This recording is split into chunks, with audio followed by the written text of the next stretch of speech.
안녕하세요. 생생법률쇼 진행을 맡은 김도희입니다. 법과 친해지는 제일 좋은 방법, 생생법률쇼.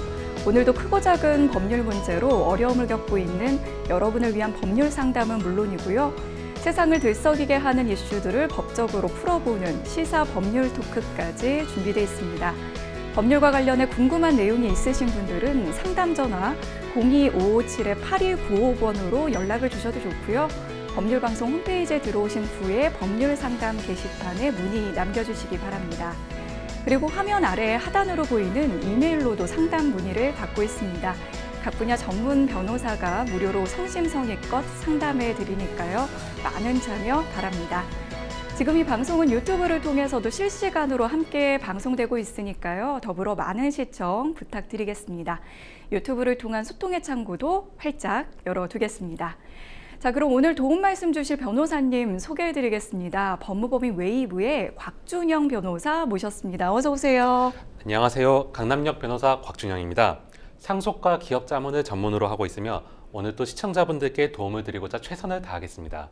네, 오늘도 억울하고 답답한 분들께 명쾌한 상담 해주시길 기대해 보겠습니다. 자, 그럼 오늘 생생법률쇼에 들어온 사연들 어떤 내용들이 있는지 미리 한번 만나보실까요?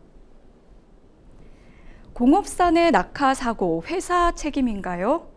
배상명령 신청 방법이 궁금해요. 구독료 먹튀한 출판사, 범인 건거를 도왔을 뿐인데 이렇게 다양한 분야의 상담이 접수가 됐습니다. 저희가 잠시 후에 변호사님과 함께 속 시원한 해결책 찾아볼 텐데요. 시청자 여러분께서도 끝까지 함께해 주시면 고맙겠습니다. 자, 생생법률쇼 시청자 여러분이 법과 친해지길 바라면서 법적인 상식을 유익하게 설명해드리는 시간이죠. 목요일에는 생활 속 법률 상식을 알아보는 일상의 로 시간입니다. 변호사님, 오늘 함께 알아볼 법률 상식 뭔가요? 예, 최근 영업비밀을 훔쳐 유출하는 이른바 산업스파이로 인한 기업들의 피해가 증가하고 있는데요. 지난 5월에는 SK하이닉스에서 근무하던 중국 국적의 직원이 반도체 불량률을 낮추는 핵심 기술을 중국 화웨이로 빼돌린 혐의로 구속돼 재판을 받는 사건이 있었습니다. 네. 그래서 오늘은 이와 관련된 법률 상식인 영업비밀 침해에 관한 내용을 자세히 알아보도록 하겠습니다. 네, 흔히 영업비밀이라고 하면 좀 첨단 기술이 떠오르는데요. 법적으로는 영업비밀 어떤 의미를 가지고 있나요? 네, 부정경쟁방지법에는 영업비밀 뜻에 대해서 공공연히 알려져 있지 않고 독립된 경제적 가치를 가지는 것으로서 비밀로 관리된 생산 방법, 판매 방법, 그 밖의 영업활동에 유용한 기술상 또는 경영상의 정보라고 정의하고 있습니다. 즉 영업비밀이란 회사가 성장해 오면서 가진 노하우의 총체로 어떠한 기술, 정보 등이 영업비밀로 인정되기 위해서는 세 가지의 요건이 필요합니다. 아, 세 가지 요건이요? 네, 첫 번째 요건은 비공지성이에요. 비공지성은 당의 정보가 공연히 널리 알려지지 아니할 것을 말합니다. 그리고 두 번째는 경제적 유용성을 말합니다. 당의 정보가 생산 방법, 판매 방법 등 기타 영업 활동에 유용한 기술상 또는 영업상의 정보로서 독립된 경제적 가치를 가진 것을 말합니다. 마지막 세 번째는 비밀 관리성이라고 하는데요. 네. 이게 가장 중요한 요건입니다. 아, 네. 네, 영업 비밀은 그 보유자가 당의 정보를 상당한 노력에 의하여 비밀로서 관리하고 있는 비밀 정보여야 한다는 것입니다. 이를 충족하기 위해서는 그 해당 정보가 비밀 정보라고 인식될 만한 표시, 고지를 하고 해당 정보에 대한 접근 대상자나 접근 방법을 제한을 해야 됩니다. 그리고 해당 정보에 접근한 자에게 비밀 준수 의무를 부과하는 등 객관적으로 그 정보가 비밀로 유지 관리되고 있다는 사실이 인식 가능 상태여야만 법의 보호를 받을 수가 있습니다. 네, 그렇군요. 그러니까 경제적 가치를 가지고 있어야 되고 이미 상당한 노력으로 이 비밀로서 관리하고 있어야 한다, 이런 내용을 말씀해 주셨는데 네, 맞아요. 구체적으로는 어떤 행위가 이제 영업 비밀에 해당하는지, 그리고 만약에 이 혐의가 인정되면 어떤 처벌을 받게 되는지도 좀 알려주시죠. 네, 처벌을 먼저 말씀드리면은 부정경쟁방지법 제18조에 따르면 기본적으로 10년 이하의 징역 또는 5억 원 이하의 벌금형에 처해집니다. 네. 좀 구체적으로 말씀드리면 부정한 이익을 얻거나 영업비밀 보유자에게 손해를 입힐 목적으로 영업비밀을 취득, 사용하거나 제3자에게 누설하는 행위, 영업비밀을 지정된 장소 밖으로 무단 유출하는 행위, 그 보유자로부터 영업비밀을 삭제하라, 반환하라 이런 것을 요구를 받았음에도 불구하고 이를 계속 보유하는 행위를 처벌을 하는데요. 그 외에도 절취, 기망, 협박, 그 밖에 부정한 수단으로 영업비밀을 취득하는 행위, 그리고 이런 행위가 개입된 사실을 알면서도 영업비밀을 취득하거나 사용하는 행위를 하는 경우입니다. 특히 더 유의해야 될 부분은 네. 영업비밀을 외국에서 사용하거나 외국에서 사용될 것임을 알면서도 행한 경우에는 그 형이 가중돼서 아까 제가 10년 이하의 징역이라고 말씀드렸지만 가중할 경우에는 15년 이하의 징역 또는 15억 원 이하의 벌금형 처벌을 받을 수도 있습니다. 네, 그렇군요. 그런데 만약에 이게 컴퓨터 파일이나 서류가 아니라 이 머릿속으로 내가 이것을 기억하고 있다가 이게 습득하여 알고 있는 상태로 좀 이직을 하는 경우, 이런 네. 경우에는 이게 좀 영업비밀이 외부로 유출됐다고 볼 수 있을까요? 네, 굉장히 까다로운 경우라고도 볼 수가 있습니다. 네. 일단은 조금 전 제가 설명을 드렸듯이 영업비밀이 인정이 되려면은 비공지성, 경제적 유용성, 비밀 관리성이라는 세 가지 요건을 충족을 해야 합니다. 즉, 꼭 컴퓨터 파일이나 네. 서류 형식이 아니더라도 비공지성, 경제적 유용성, 비밀 관리성이라는 세 가지 요건만 충족할 수 있으면은 머릿속으로 습득해서 알고 있는 것이라 하더라도 영업비밀에 해당할 수 있고요. 네. 외부로 유출할 경우 원칙적으로 부정경쟁방지법으로 처벌할 수 있겠죠. 예. 그런데 상식적으로 생각을 해봤을 때 네네. 그 머릿속 지식만을 가지고 제가 조금 전에 말씀드린 그 세 가지 요건을 충족한다고 보기는 좀 그걸 입증하기가 네. 뭐 검사든 경찰이든 이걸 가지고 외부 유출했다는 걸 입증하기가 상당히 까다롭습니다. 네, 좀 곤란한 측면이 있을 것 같아요. 네, 우리 흔히 뭐 드라마나 영화 같은 데 보면은 네. 굉장히 복잡한 반도체 집적 회로라든가 뭐 네. CAD 설명서 이런 걸 이제 사진으로 찍어서 외부 유출을 하지 그 머릿속에 외워서 가지고 간다? 이건 좀 상상하기가 네, 힘들겠죠? 쉽지 않죠. 네. 네. 그래서 이러한 경우에는 이제 사용자 측에서는 업무상 배임죄 쪽으로 처벌을 해달라 이렇게 아. 기울 가능성이 조금 더 높다고 할 수 있습니다. 네.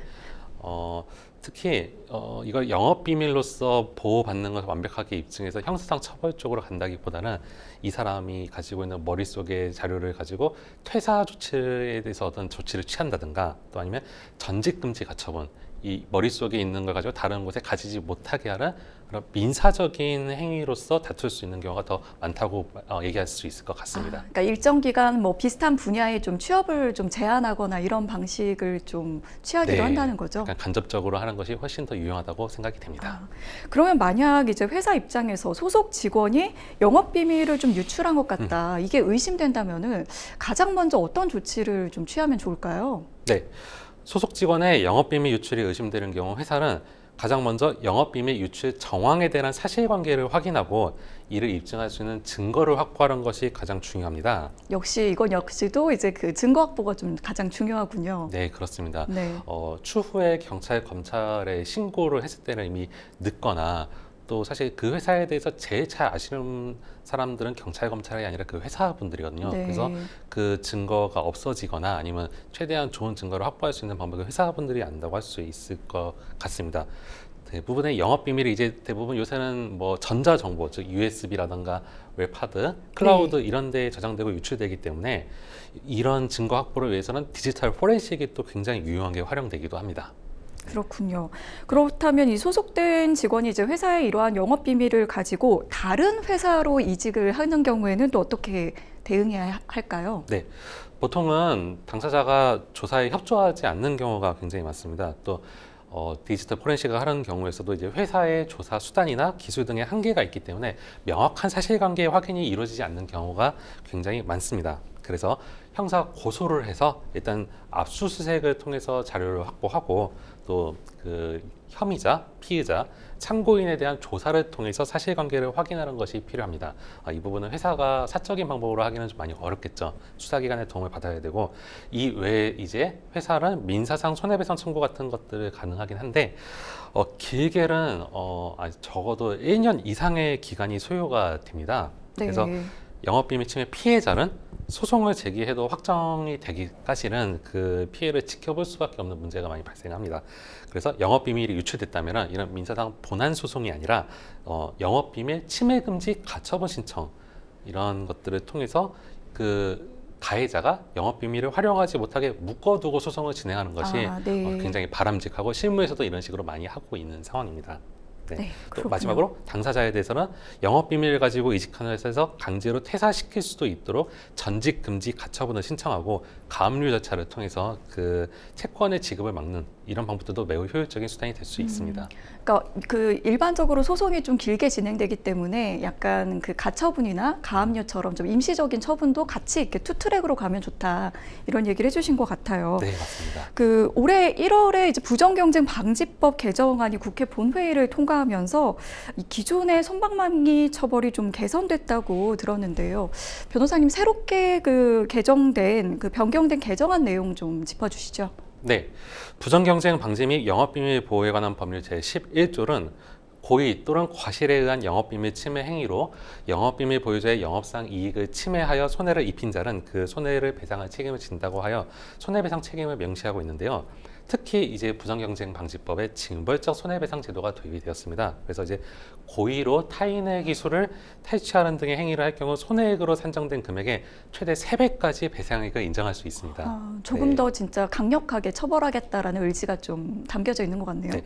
게다가 이제 올해 1월에 특히 그 부정경쟁방지법 개정안이 통과됨에 따라서 이제 8월 21일부터 얼마 안 남았죠. 이번 달 말부터는 영업비밀 침해에 대한 징벌적 손해배상 한도가 손해액의 3배에서 원래는 이제 3배였지만 세계 최고 수준인 5배까지 확대가 되었습니다. 네.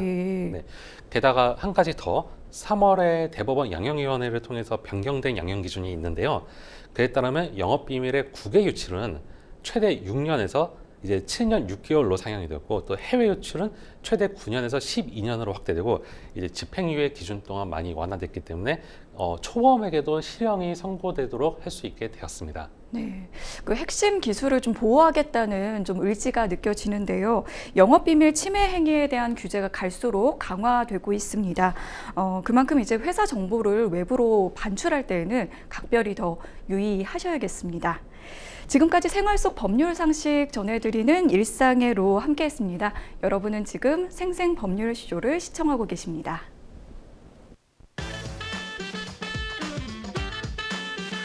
어렵고 복잡한 법률 문제로 고민하고 계신가요? 그렇다면 생생법률쇼가 도와드리겠습니다. 생생법률쇼에선 민사, 형사, 가사 등 각 분야 전문 변호사들이 매년 800여 건의 법률 문제를 속 시원하게 해결해드리고 있는데요. 그럼 무료로 법률 상담을 받을 수 있는 3가지 방법, 지금부터 소개합니다. 첫째, 02-557-8295번으로 전화해 법률 상담 신청을 한다. 둘째, 법률방송 홈페이지에 접속해 법률 상담 게시판에 사연을 올린다. 셋째, 지금 화면에 나오고 있는 이메일 주소로 사연과 연락처를 보낸다. 속 시원한 법률 상담 프로그램 생생법률쇼. 지금 바로 상담 신청하세요.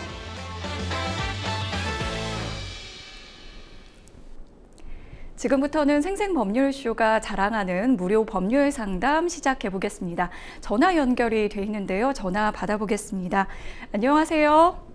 네, 여보세요? 네. 잘 들리시나요? 네네. 네. 혹시 어떤 점이 궁금해서 연락 주셨을까요? 자동차 검사장을 운영하고 있는데요. 네. 네, 그 수감자분께서 들어오시다가 네. 그 자동차 밑으로 들어가서 확인한 밑에 피트라는 데가 있어요. 네. 높이가 한 1.7m 정도 되는데 네. 그쪽을 이제 뒤로 빠지셔서 네. 다치셔서 이제 그 치료를 하고 계시거든요. 네. 이게 뭐 제가 책임을 다 져야 되는지 네. 이런 부분이 조금 애매한 사항들이 있어서. 네. 지금 자동차 검사장을 운영하고 계시고 고객분께서 이제 한 높이 1.7m 되는 곳에 이제 그 빠지셔가지고 지금 다치셨는데 그 책임과 관련해서 좀 이제 걱정이 되는 부분이 있어서 연락을 지금 주신 것 같습니다. 일단 사연은 잘 들었고요. 옆에 이제 곽준영 변호사님이 나와 계신데요. 이야기 한번 나누면서 또 상담 받아보도록 하겠습니다. 인사 나누시죠. 네. 안녕하세요, 선생님. 저희 곽준영 변호사입니다. 네, 안녕하세요. 네. 일단 그 상담 신청 글을 잘 보았고요. 네네. 그럼 제가 좀 몇 가지 여쭤보면서 진행하는 게 좀 더 효율적일 것 같아요. 아, 네네네. 예. 일단 지금 사업장에는 아무런 보험도 안 들어있고 그 피해를 입었다는 사람도 실비보험 같은 게 혹시 전혀 안 들어있는 상황인가요? 아니요, 그 피해자는 이제 그 실비보험이 있으세요. 네, 그럼 사업장에는 지금 본인 운영하고 있는 사업장은 어떤 보험 같은 게 네. 혹시 전혀 화재보험만 있고 배상 책임 보험은 안 들어져 있는 상태예요. 화재 보험만 있고 배상 책임은 없다. 네네. 네, 그리고 이제 제가 알기로는 이제 그 고객님을 좀 고려해서 네. 그 차량을 이제 다 자비로 수리하시고 검사까지 완료해서 가져다 드렸다고 들은 것 네네, 같아요. 맞아요. 혹시 그 비용은 어느 정도 이렇게 안 받고 비용은 진행하셨나요? 그렇게 비용 들어가는 비용은 아니어서 그냥 전구 하나만 교체하면 되는 거였던 거라 네, 뭐 네, 문제되지는 않을 것 같은데. 네. 그리고 이제 마지막으로 여쭤볼 것이 그 피해 봤다는 분이 지금 정확하게 얼마를 합의금으로 제시를 하셨습니까? 그러니까 제시하지는 않고요. 저한테만 자꾸 제시하라고 해서 네, 제가 500만 원을 드린다고 말씀을 드렸어요. 왜냐면은 네, 그 민사 소송을 하게 돼도 네. 그 변호사님을 선임을 해야 되는데 네. 그 비용을 차라리 치료 받으시는데 좀 도움이 되고자 의료인 필요를 좀 지고자 이렇게 드리려고 말씀을 드렸더니 네. 본인이 생각했던 것보다 현저히 작다고 그러니까 너무 갭이 차이가 크다 이렇게 말씀하시더라고요. 본인이 생각하는 게 얼마인지는 얘기를 안 하시고요. 네, 정확하게는 이야기 안 하셨고 본인이 네. 이제 시추 진단을 받았는데 네. 그 본인이 이제 연봉을 대비해서 10주 동안 일 못하는 게 2천만 원 정도 된다. 2천만 원. 지금까지 나온 치료비가 800만 원인데 이거 청구해서 네. 합의금이 제시해라 이렇게 얘기를 하시더라고요. 어우, 근데 제가 여기서 궁금한 거는 예, 예.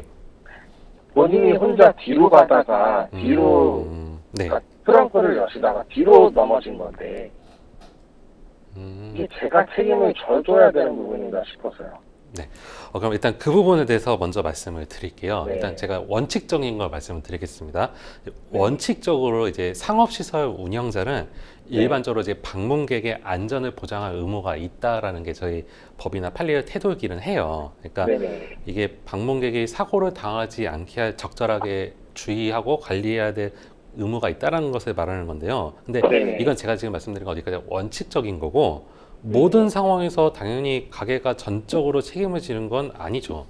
그러니까 무슨 네네. 당연히 이제 손님의 과실 비율이 책정이 돼야 되는 것인데 그에 네네. 대해서 손해배상 책임이 분담되는데 이제 선생님께서 출입 금지와 낙하 이연 표지판을 설치를 하셨나요? 네, 했어요. 그것도 4개 정도가 있고요. 네. 그리고 저희 직원이 떨어지기 전에 들어가지 마시라는 얘기도 했어요. 얘기도 했고요. 네. 그리고 어떤 뭐 노란 선과 같이 이렇게 금줄 같은 거 친 것도 있습니까? 금줄을 칠 수가 없는 게 여기가 네. 사람들이 왔다 갔다 들어와도 되는 곳이어서 왜냐면 차량 안에 뭐 지갑이나 핸드폰을 꺼내서 들어오시는 분들이 간혹 있으세요. 네. 그리고 뭐 법적으로 뭐 아예 못 들어오게 뭐 이렇게 막을 수 있는 부분도 없고요. 그리고 아까 이거 못 여쭤봤는데요. 선생님 네. 그 사고 당시가 아니더라도 네. 그걸 그 전부터 촬영하고 있던 CCTV 사진 이런 게 혹시 있을까요?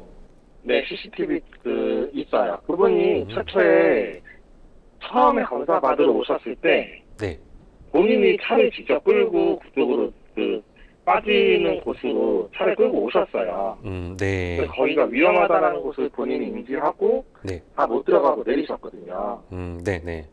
그리고 두 번째 와서 이제 재검사 받으러 오셨을 때 문제가 발생한 거예요. 두 번째. 네. 그러면 처음 왔을 때 어떤 그런 위험한 상황에 대해서도 고객분들은 당연히 보셨겠네요. 그렇죠. 왜냐하면 더 이상 가면은 본인이 위험하다고 인지를 해서 중간에 멈췄거든요. 네. 그리고 차에서 내리셨거든요.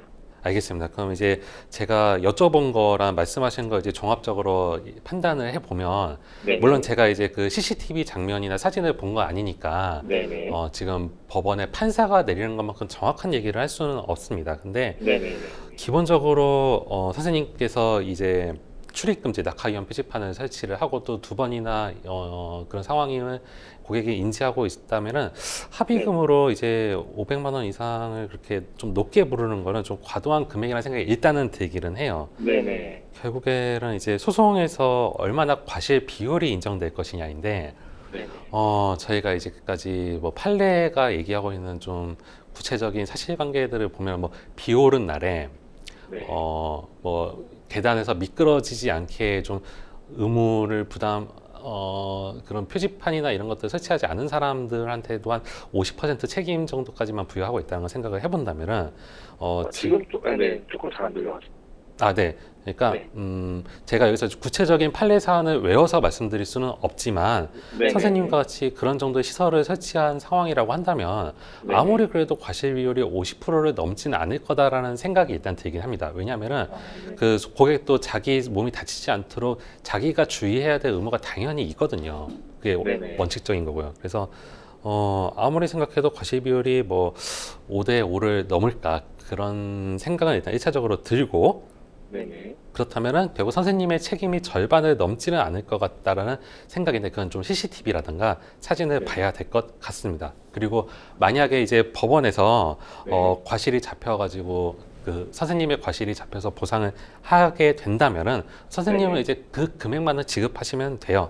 즉 네네. 상대편이 이제 실비보험으로 일단은 다 받을 것이고 실비보험에서 처리되지 않는 금액을 이제 청구를 할 텐데 그 청구 금액에서 이제 선생님이 뭐 70%의 과실 비율을 책임을 진다.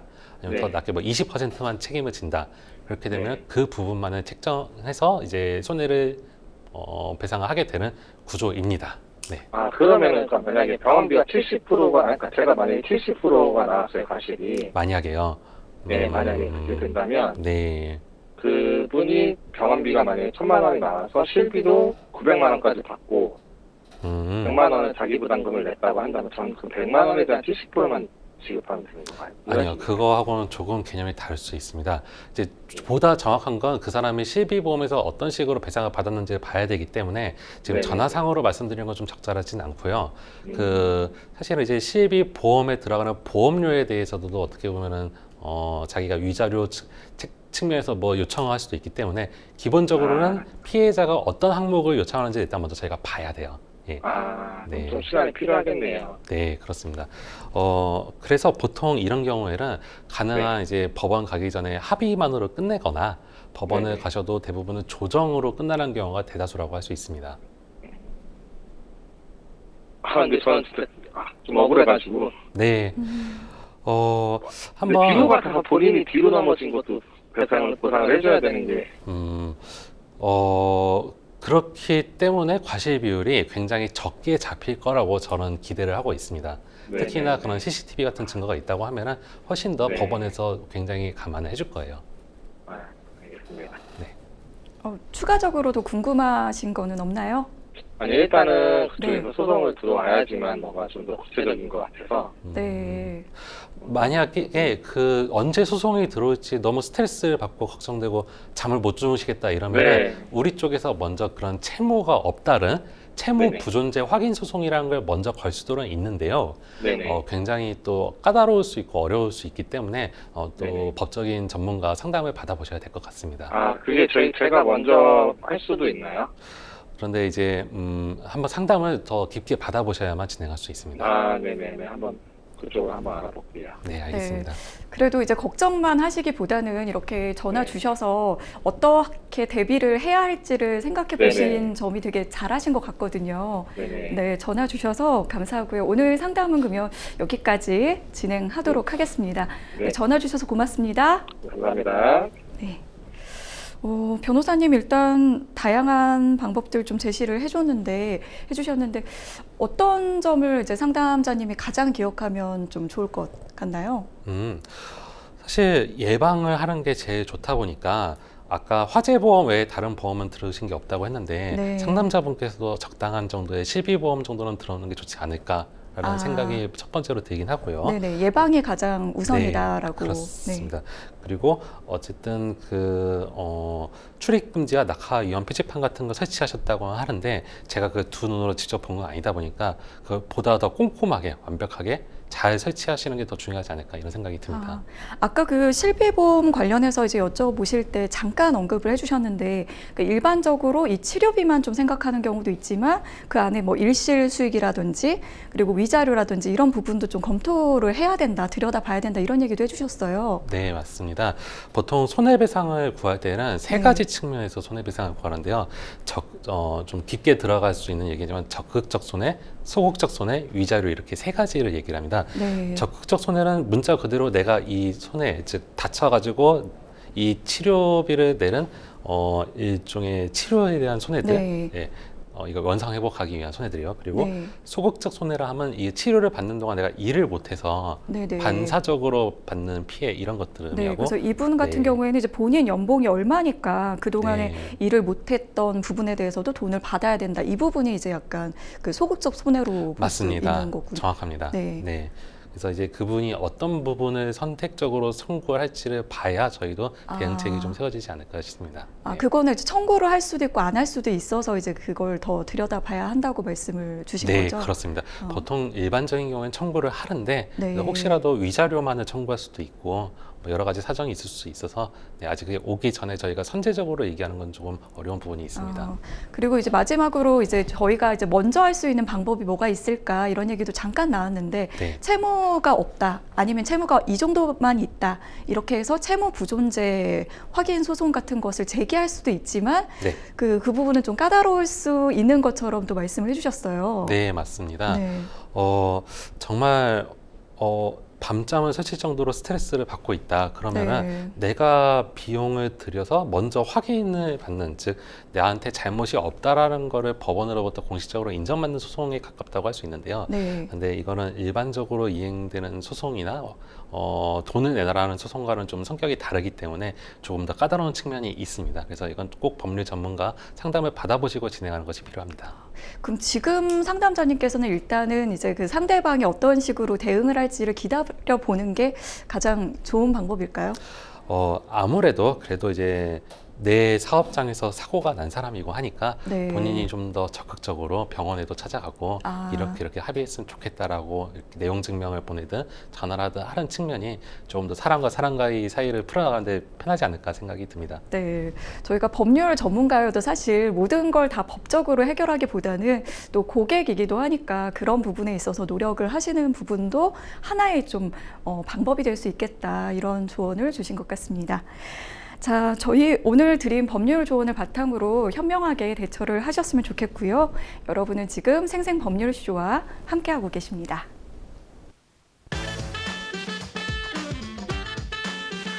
어렵고 복잡한 법률 문제로 고민하고 계신가요? 그렇다면 생생법률쇼가 도와드리겠습니다. 생생법률쇼에선 민사, 형사, 가사 등 각 분야 전문 변호사들이 매년 800여 건의 법률 문제를 속 시원하게 해결해드리고 있는데요. 그럼 무료로 법률 상담을 받을 수 있는 3가지 방법, 지금부터 소개합니다. 첫째, 02-557-8295번으로 전화해 법률 상담 신청을 한다. 둘째, 법률방송 홈페이지에 접속해 법률 상담 게시판에 사연을 올린다. 셋째, 지금 화면에 나오고 있는 이메일 주소로 사연과 연락처를 보낸다. 속 시원한 법률 상담 프로그램 생생법률쇼. 지금 바로 상담 신청하세요.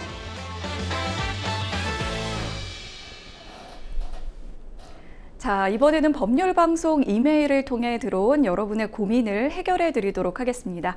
어떤 내용인지 함께 보시죠. 2년 전 돈을 벌고 싶어서 주식 공모하는 모임에 들어가서 5천만 원을 투자했어요. 그런데 이후 돈이 반환되지 않았고 상대가 연락을 받지 않아 그제야 사기라는 걸 알아차렸습니다. 여러 증거물을 가지고 경찰서에 공소를 제기했는데요. 제가 사는 지역에서 멀리 떨어진 지역에서 상대가 검거됐다고 연락이 왔습니다. 저는 이제 제 돈을 돌려받을 수 있겠구나 싶어서 기뻤는데요. 경찰이 이 사람이 저지른 금융사기 등 범죄가 한두 건이 아니기 때문에 조금 기다려보라고 하더군요.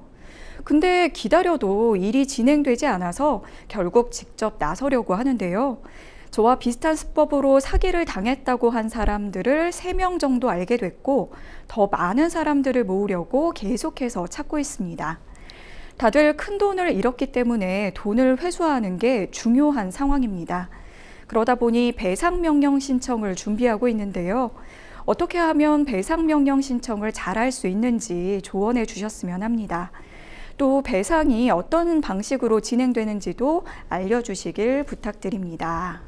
라고 사연 주셨습니다. 사실 사기를 당했다는 사실을 알아도 이렇게 좀 좌절하고 좀 절망에 빠져 있는 경우가 많은데 사연 보내주신 분은 정말 적극적으로 대응에 나서고 있는 것 같습니다. 이런 분들이 많이 계시진 않을 것 같아요. 네, 아무래도 뭐 네. 100만 원 이하의 소액 사기나 소위 중고나라 사기 같은 경우에는 적극 대응하는 경우가 많지 않습니다. 네. 배보다 배꼽이 더 클 수 있기 때문인데요. 다만 이제 상담자님은 주식 공부 모임에 들어간 적극적인 스타일이신 것 같다는 점, 그리고 5천만 원이라는 거금을 잃었다는 점에서 적극적으로 활동하시는 것으로 보입니다. 네, 그렇죠. 5천만 원이 정말 큰 돈이기 때문에. 그런데 이제 보통 사기 같은 경우에 이제 연락 두절된 범인을 이제 잡아도, 물론 이제 잡기도 굉장히 힘든데 잡아도 또 돈을 돌려받기가 힘들다, 이런 인식이 있습니다. 실제로 좀 그런 편인가요? 이런 얘기가 왜 나왔는지 좀 궁금합니다. 네, 안타깝지만 실제로 그런 경우가 매우 많습니다. 기본적으로 그런 사기꾼들 자체가 이제 본인이 큰 돈을 유지하고 있다기보다는 선금을 메꾸려고 또 다른 사기를 치른 경우가 굉장히 대다수이고, 네. 또 잡아도 본인 명의의 부동산이나 예금, 자동차 이런 우리가 이제 현금화를 시킬 수 있는 자산들이 없는 경우가 대다수다 보니까 좀 그런 경우가 많이 있습니다. 이미 좀 돈 될 만한 것들을 빼돌리는 경우가 좀 많아서 좀 쉽지 않을 수 있다. 네. 그런 얘기를 해주신 것 같은데, 그 범인이 지금 검거가 됐긴 됐는데 경찰에서는 이 사람이 저지른 범죄가 상당히 많아서 기다려봐라, 이렇게 말을 했습니다. 이건 어떤 의미인가요? 네, 사실 정말 여러 가지 이유가 있을 수 있습니다. 네. 일단 워낙 지금 사건이 많다 보니까 네. 사실 일선 경찰서에서의 경찰관님들이 좀 인력 자체가 모자란 경우가 상당히 많거든요. 예, 네. 안타까운 현실이지만요. 네. 그래서 이제 그런 것들을 한꺼번에 수사해서 좀 병합해서 송치를 하려고 하다 보니까 이런 행정적인 절차 문제 때문에 기다려보자라고 했을 가능성도 좀 있고요. 네. 사실 요새 대부분의 지연되는 사건들은 이렇게 인력이 모자라서 하는 경우가 굉장히 많습니다. 또 아니면 그 외에도 더 큰 중죄를 저지른 혐의가 포착이 되었기 때문에 별건 중인 수사 사항과 같이 보려는 이유, 뭐 이런 여러 가지 복합적인 상황들이 많이 있을 것 같습니다. 네, 그건 어떤 이유 때문인지는 좀 알기는 쉽지 않은 상황이겠네요. 지금 현재 배상명령 신청을 준비하고 있다고 하는데요. 일단 배상명령이 어떤 것인지부터 설명해 주시죠. 네, 간단하게 말씀드리자면 네. 원래 사기꾼한테 돈을 돌려받으려면 형사고소를 해서 쟤를 그 감옥에 보내는 게 아니라 민사소송을 제기를 해야 됩니다. 네. 근데 또 언제 또 민사소송을 제기해서 이제 그런 거에 대한 시간도 발생하고 비용도 발생하고 하다 보니까 형사 재판에서 함께 민사 청구를 할 수 있게 해주는 그런 간이한 네. 제도라고 생각하시면 됩니다. 그래서 민사 소송보다는 절차가 훨씬 간편하고 비용이 절감된다는 장점이 있습니다. 그러면은 이게 뭐 신청 조건이라든지 이런 게 따로 있을까요? 네, 조금 까다로울 수도 있는데요. 네. 먼저 오히려 동일한 사건에 대해서 민사소송이 제기가 되어 있으면 안 됩니다. 민사소송을 제기한 부분이 없어야지 배상명령 신청이 가능하고요. 네, 원칙적으로는 그러다 보니까 앞에 민사소송을 또 다르게 처리해야 되는 부분들이 있을 수 있고요. 네. 또 피해액 산정 자체가 좀 구체적인 금액으로 딱딱 나와 있어야 됩니다.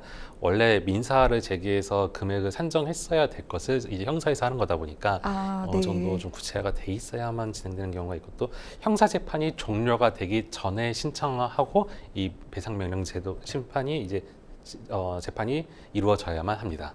그렇군요. 만약에 배상명령 신청이 받아들여지지 않는다면 민사소송을 그때 가서 이제 따로 신청하는 게 좋을까요? 네, 5천만 원의 피해액이면 굉장히 큰 금액입니다. 네. 이거는 민사적으로도 충분히 의미가 있고 중요한 금액이기 때문에 민사소송을 따로 준비하시는 것을 추천을 드리겠습니다. 네, 그렇군요. 마지막으로 상담자님께 조언 한 말씀 부탁드리겠습니다. 네, 일단 이렇게 피해를 입으신 점에 대해서 되게 안타깝게 생각하고요. 제 경험상 보이스피싱이 됐든 이런 사기꾼들 결국 언젠가 잡히기는 잡힙니다. 그렇기 때문에 절대 포기하지 마시고 꼭 돈을 돌려받고자 노력을 계속 기울이시면 좋다고 생각합니다. 네. 지금 현재 이제 뭐 검거가 된 상황이고 또 추후 상황을 지켜봐야겠지만 알려드린 그 절차 지금 적극적으로 하고 계시니까 절차대로 차근차근 잘 대응하셨으면 좋겠습니다. 저희는 계속해서 법률방송 이메일을 통해 들어온 여러분의 다른 고민들 만나보도록 하겠습니다. 5살 아이를 키우고 있어요. 남편이 교육열이 있는 편이어서 지금도 아이에게 다양한 사교육을 시키고 있는데요. 저번에 유아교육 박람회에 방문했다가 한 출판사 업체와 수학과학탐구 책 정기 구독을 하기로 계약을 했습니다. 박람회 특가라고 해서 시중에서 판매하는 것보다는 저렴했지만 그래도 꽤 고가였어요. 하지만 아이가 다양한 분야를 일찍 접하기를 바라는 마음에서 결제를 했습니다. 저희가 계약한 정기 구독은 2주에 한 번씩 수학, 과학 탐구 관련 책과 학습지, 그리고 실험 도구 등을 집으로 보내주는 형식이었고, 구독 기간이 길면 길수록 할인율이 높아서 2년을 결제했는데요.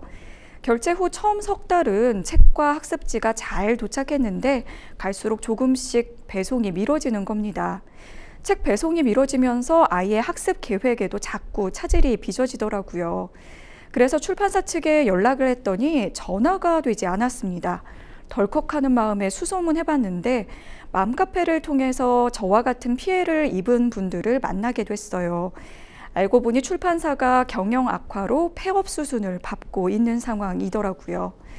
출판사 측에서는 몇몇 피해자들에게 결제 금액을 돌려주겠다고 했다는데 받기는 어려워 보였습니다. 게다가 알고 보니 박람회에서 계약을 맺은 곳은 출판사도 아니고 계약을 대신하는 대행사 같은 곳이었어요. 뒤통수를 맞은 듯 했습니다. 잘 알아보지도 않고 유아교육 전에 참가시킨 박람회 측에도 따져 물었지만 무심하게 대응하는데요. 일단 같은 피해를 입은 피해자들끼리 모임을 만들어서 서로의 정보를 공유하고 있는 상황입니다. 다들 회사가 어려워졌음에도 박람회에 참가했고 무리하게 계약을 체결했으니 엄연히 사기로 생각하고 있어요. 다 같이 모이니 피해 액수도 상당해서 집단 소송까지 고려하고 있는데요. 어떻게 대처하면 좋을지 도움 부탁드립니다. 종종 이렇게 좀 긴 기간 동안 그 정기 구독하는 형태로 큰 돈을 이렇게 좀 결제를 하는 경우가 있는데요. 이런 경우에는 이 업체가 갑자기 좀 폐업 수순을 밟거나 그런 상황이 생기면은 그 돈을 이제 받지 못하는 사례가 종종 발생하는 것 같은데요. 이런 경우에는 소비자가 좀 어떻게 대응하면 좋을까요? 네. 먼저 상황이 매우 무거워 보여서 많이 네. 무겁습니다. 이제 다만 그래도 이제 대응을 잘 하면은 조금이라도 피해를 회복할 수 있는 방법 자체는 많이 있는데요. 일단 증거를 최대한 확보하는 것이 제일 중요합니다. 계약서, 영수증, 결제 내용, 이메일, 문자 메시지는 모든 증거를 일단 체계적으로 모으고 관리를 한 다음에 바로 소송에 돌입하는 것보다는 이제 한국소비자보호원에 신고해서 구제받는 것이 가장 비용과 시간이 적게 드는 방법이라고 일단 안내를 드리고 있습니다. 네. 또한 공정거래위원회에도 이제 불공정 거래 행위 같은 걸로 신고를 할 수는 있지만 아무래도 매출액 기준 등에서 그 업체가 신고 대상에 포함되지 않을 수도 있어서 소비자보호원을 먼저 좀 말씀을 드리는 방안이고요. 네. 만약에 상대방이 소비자보호원의 각종 시정명령, 과태료가 됐든 이런 여러 가지 방법에도 꼼짝도 하지 않는다고 하면은 그때 이제 법원에 민사소송을 제기하는 것을 정석적으로 안내를 해드리고 있습니다. 네, 일단은 한국소비자보호원에 신고하는 방법을 좀 이야기를 해주셨고, 공정거래위원회 같은 경우에는 그 매출액 기준에 따라서 이제 업체가 해당되지 않을 수도 있다. 네. 이렇게 좀 짚어주셨습니다. 사연에서 보니까 이제 지금 상담자뿐만 아니라 다른 분들도 좀 피해를 입은 것 같거든요. 그래서 지금 출판사가 사기를 친 게 아닌가 이렇게 좀 의심을 하고 계시는데, 법원에서는 사기죄를 판단하는 기준, 뭐 어떤 것들을 보고 있나요? 네, 법조문은 좀 어렵게 되어 있습니다. 이제 네. 형법 제 347조의 사기죄가 구성이 되어 있는데요. 이제 법조문은 사람을 기망하여 재물의 교부를 받거나 재산상의 이익을 취득한 자라고 되어 있는데, 법원이 사기죄를 판단하는 중요 요소는 결국 딱 두 가지입니다. 네. 바로 사기 고의가 있었느냐, 네. 그리고 사기 행위가 있었느냐, 이 두 가지를 기본적으로 보고 많이 판단합니다. 그런데 이제 사실 사기 고의가 있었냐 없었냐도 어떻게 보면 이제 사람 마음 속에 있는 주관적 평가의 대상이잖아요. 그렇죠. 그래서 결국에는 사기 행위로 인정될 수 있는 기망 행위가 있었냐 없었냐, 그게 가장 중요한 기준이 되는데요. 기망 행위는 그 거짓된 사실을 진실인 것처럼 꾸미는 것, 또는 뭐 상대방을 착오에 빠뜨리게 하는 점, 그리고 상대방이 자신의 재산을 스스로의 행위에 의해서 넘겨주는 행위들을 할 것, 그리고 이제 상대방이 재산상의 손해가 발생했는지 여부, 그런 것들을 종합적으로 따져서 기망행위 여부를 법원은 판단하고 있습니다. 네.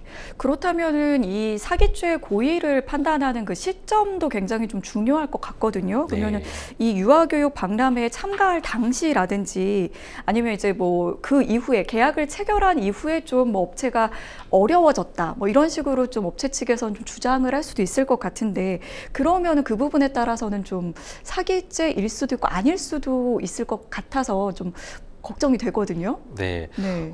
모든 형법상의 죄는 그 행위 당시의 고의 여부를 기준으로 판단하기는 합니다. 다만 이제 이건 수사를 해봐야만 알 수 있는 부분이기 때문에 그 이후에 저쪽에서 업체 쪽이 사기 고의가 없었다고 얘기를 해도 네. 수사 결과 뭐 여러 가지 정황상 이미 미변제 상태에 있었다든가 채무 무능력 상태에 있었다든가 그런 것들이 종합적으로 보면 사기 고의가 있었다고 추정이 될 수도 있습니다. 그렇군요. 그러면 이제 법적으로 좀 이제 절차를 지금 이제 알아보고 있는 그 과정인 것 같은데, 뭐 내용 증명을 보내거나 이렇게 하는 것도 뭐 대응 의지를 좀 보여주기에 좋은 방법일까요? 네, 매우 좋은 방법입니다. 내용 증명은 일단 기본적으로 그 여러 가지 상황과 요구 사항을 정리하는 데 도움이 되고, 이제 추후 법원에서도 이 내용 증명을 증거로 내게 되는데, 그때 판사님들이 이 내용 증명 왔다 갔다 한 것을 보고 이 사건의 사실관계를 훨씬 더 잘 파악하는 측면도 있습니다. 그러다 보니까 이제 개인이 내용 증명을 보는 것이 굉장히 큰 도움이 되는 대응 의지를 보여줄 수 있는 수단인데요. 특히 어떤 로펌 법무법인이나 변호사의 명의로 변호사의 도장이 찍힌 내용 증명을 보내면은 받는 사람 입장에서는 이 사람이 굳이 변호사 비용까지 쓰면서까지 적극적으로 대응하려고 생각하는구나라고 생각하기 때문에 보다 더 경각심을 가지고 들여다보는 경우가 많이 있습니다. 그 내용 증명에는 그러면 뭐 어떠한 내용들을 좀 넣으면 좋을까요? 일단 기본적으로는 어떠한 사실이 있었는지를 쓰고 거기에 네. 대해서 나의 요구 사항, 이거를 해지를 하기를 원하는지 아니면 네. 해지를 안 하면 나는 이 정도 돈을 받기를 원한다라든지 네. 그런 요구 사항이 명확하게 들어가야 되고, 특히 이 내용 증명을 받고서 일주일 내에 답이 없으면은 기한을 정하는 것도 중요하군요. 네, 기한 자체가 어떤 구속력을 발생하지는 않지만 스스로에게도 의지를 다질 수 있는 좋은 계기가 될 수 있기 때문에 꼭 넣도록 하는 편입니다. 네, 지금 이제 원하는 것을 좀 명확하게 이야기하면 좋다고 하셨는데, 만약에 계약을 해지하고 대금을 좀 일부 돌려받기를 바란다, 네. 이럴 경우에는 좀 불리할 수 있는 부분도 있을까요? 지금 이제 2년 중에 이제 일부가 진행이 됐는데 그 할인받았던 뭐 그런 부분을 좀 못 돌려받거나 그런 부분이 있을까요? 계약의 해지 사유가 명확하고, 특히 이제 상대편의 책임으로 인해서 이렇게 해지를 하는 상황이 정확하게 명확하고, 또한 위약금 조건에서 문제가 없다면 특별히 문제될 것은 없다고 판단이 듭니다. 네. 그런데 그렇기 때문에 더더욱 한번 해지 사유나 특히 환불 정책, 위약금이 어떻게 됐는지를 꼼꼼히 확인을 해봐야 할 필요는 있다고 보입니다. 네, 지금 이제 그 집단 소송까지도 고려를 하고 계신 것 같은데, 집단 소송을 하면 더 뭐 유리한 점이 있을까요? 네. 아무래도 집단 소송을 하게 되면 그만큼 비용 부담이 줄어듭니다. 또 증거 자료를 내가 가지고 있지 않은 걸 다른 사람이 가지고 있을 수도 있어서 공유할 수 있는 데다가, 무엇보다 상대편이 우리 집단에 대해서 압박감을 느낄 수가 있기 때문에 굉장히 유리하다고 볼 수 있습니다. 또 법원이나 경찰과 같은 국가기관도 이제 내가 혼자 하는 것보다는 더 심각하게 피해자들의 주장을 받아들이기 때문에 승소할 수 있는 확률이라든가 합의금을 받을 가능성 또한 같이 올라간다고 볼 수 있습니다. 네. 다만 이제 물론 가해자 또한 그 업체 또한 분리해서 대응을 하려고 할 거기 때문에 뭐 반드시 꼭 돌려받을 가능성이 무조건 높아진다, 이렇게 단언하기 어려운 측면도 있겠죠. 네. 네. 그 마지막으로 여기에서는 이 그 좀 믿을 만한 업체를 박람회에 입점을 했어야 하는데, 박람회에서는 이런 업체를 제대로 잘 알아보지 않은 책임을 좀 묻고 싶은 마음도 있으신 것 같거든요. 네. 박람회 주최 측에도 좀 피해 보상을 요구할 수 있는 부분도 혹시 있을까요? 손해배상 청구를 할 때 이 네. 업체뿐만 아니라 박람회도 공동피고로 잡아서 만약에 그 박람회 주최 측에 고의 과실이 있다고 한다면은 당연히 주최 측으로부터도 피해 보상을 받을 수 있습니다. 아, 네. 또는 주최 측이 만약에 뭐 참가 업체의 신뢰성을 보장하겠다, 뭐 이런 취지의 계약, 확언, 약속을 하였다면은 계약상의 손해배상 청구도 할 수 있을 것이고요. 그런데 이런 부분들은 이제 종합적으로 주최 측의 과실 여부, 그 계약 조건이나 의무를 면밀하게 판단해야 되고 또 그 증거를 수집해야 되는 부분이기 때문에 좀 전문가의 도움이 필요할 거라고 생각이 듭니다. 네, 여러분들이서 이렇게 함께 의견을 모아야 하는 만큼 좀 잘 또 알아보고 차근차근 대응을 하셨으면 좋겠다는 생각이 듭니다. 저희는 계속해서 여러분의 또 고민을 해결해 드리도록 하겠습니다. 세 번째 사연 만나보시죠. 특전사 출신의 현재도 운동업계에 몸담고 있는 사람으로서 평소에도 체력에 대한 자부심이 큰데요. 얼마 전 식당에서 식사를 하던 중에 갑자기 형사들이 식당에 들이닥쳤습니다. 제 옆 테이블에서 혼자 밥을 먹던 사람이 형사들이 들어오자 벌떡 일어나더니 달아나려고 하더군요. 순간 그 남자가 경찰에 쫓기는 현행범이라고 빠르게 사태를 파악했습니다. 일단 저는 그 남자가 제 옆을 지나갈 때 발을 걸었어요. 아슬아슬하게 넘어지지 않던 그 남자는 식당 주방 쪽으로 달아나더군요. 거리상 제가 빠를 것 같아서 저도 뒤쫓아갔습니다. 식당 후문으로 빠져나가 골목으로 달아나던 남자를 쫓아갔고 얼마 안 가 결국 남자를 제압할 수 있었습니다. 이후 따라온 형사들에게 넘겼는데요. 얼마 뒤 경찰서에서 연락이 왔습니다. 제가 그 남자를 제압하는 과정에서 폭행이 발생했다며 서에 와서 조사를 받으라는 것이었는데요. 제압 당시 저항이 심해서 물리적 폭력이 발생하긴 했지만 그 남자가 그걸 걸고 넘어지다니 너무 황당했습니다. 하지만 한편으로는 괜한 일에 나섰나 내가 폭행죄로 고소를 당할 수도 있을까 싶은데요. 앞으로 어떻게 대처하면 좋을까요? 네, 굉장히 뭐 영화의 한 장면을 보는 것 같은 그런 느낌이 들기도 하는데 좀 위험한 상황이었던 것 같습니다. 간혹 뉴스를 보면 이렇게 뭐 시민의 용기로 범인을 잡았다 이런 소식이 좀 들려오잖아요. 변호사님은 네. 어떻게 보셨나요? 네. 제가 성선설을 믿는 계기가 이렇게 불의를 보면 참지 않는 네. 일반 우리 시민들의 모습에 있기 때문입니다. 네. 이게 본인한테 불리할 수 있음에도 불구하고 이렇게 선행을 추구하는 우리나라 사람들 특유의 시민의식을 보는 것 같아서 저는 되게 굉장히 좋아하고 기쁘게 생각하고 있습니다. 네. 네. 그 형사들이 식당에 들어서자마자 저 남자가 좀 현행범인 것 같다 이런 느낌이 왔다고 했는데요.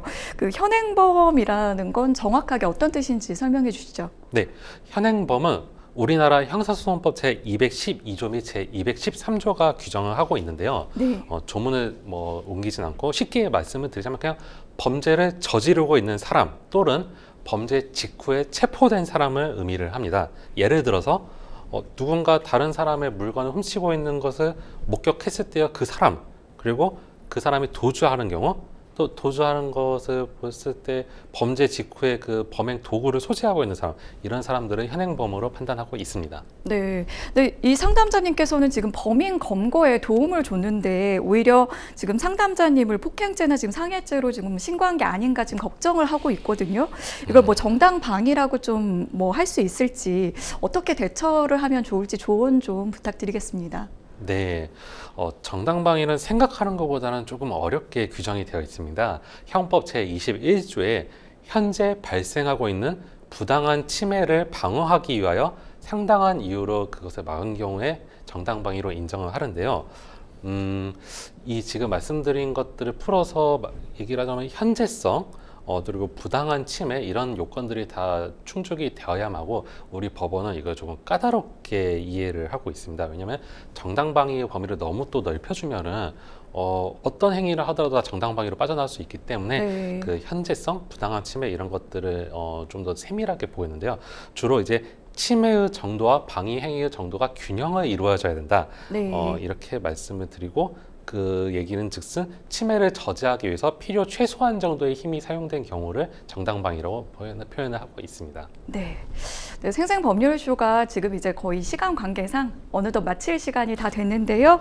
오늘 함께 해주신 곽준영 변호사님 고맙습니다. 네, 감사합니다. 네, 오늘 순서는 여기까지입니다. 시청해주신 여러분 고맙습니다.